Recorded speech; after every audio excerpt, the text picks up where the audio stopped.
மாணவர்களே, பிஸ்மில்லாஹ் என்ற வார்த்தையின் பலன் மிக உயர்ந்ததாக இருந்து கொண்டிருக்கிறது. வரலாறுகளில் எழுதப்படுகிறது, ரோம் நாட்டு அரசர் கைசர் என்பவர், அவர் ஒரு முஸ்லிம் அல்லாத அரசராக இருக்கிறார்.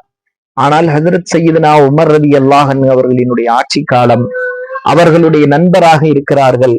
எனவே தன்னுடைய நண்பர் உமர் ரலியல்லாஹு அன்ஹு அவர்களிடத்தில் தனக்கு அதிகமான தலைவலி இருப்பதை முறையிடுகிறார்கள். அப்போது ஹஜ்ரத் சையதுனா உமர் ரலியல்லாஹு அன்ஹு அவர்கள் ஒரு தொப்பியை அன்பளிப்பாக அனுப்பி, உங்களுக்கு எப்பொழுதெல்லாம் தலைவலி ஏற்படுகிறதோ இந்த தொப்பியை அணிந்து கொள்ளுங்கள் என்று சொல்கிறார்கள். அந்த அரசர் கைசர் அவர்களும் எப்பொழுதெல்லாம் தனக்கு தலைவலி ஏற்பட்டதோ அந்த தொப்பியை அணிந்து கொண்டார். தலைவலியும் சரியானது. ஆனால் அவருக்கும் ஆச்சரியம், அப்படி அந்த தொப்பிக்குள் என்னதான் இருக்கிறது என்று தெரிந்து கொள்ள வேண்டும் என்று ஆசை கொள்கிறார். எனவே அந்த தொப்பியை பிரித்து பார்க்கிறார். அதில் ஒரு சீட்டு இருக்கிறது. அதில் பிஸ்மில்லாஹிர் ரஹ்மானிர் ரஹீம் என்று எழுதப்பட்டிருக்கிறது. இதை பார்த்த அந்த கைசர் என்ற அந்த அரசர் ஆச்சரியமற்று போனார்.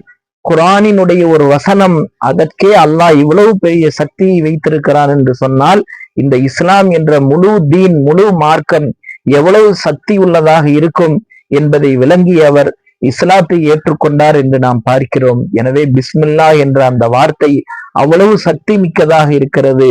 எந்த செயலை ஆரம்பிக்கும் போதும் பிஸ்மில்லாஹோடு ஆரம்பிக்க வேண்டும்.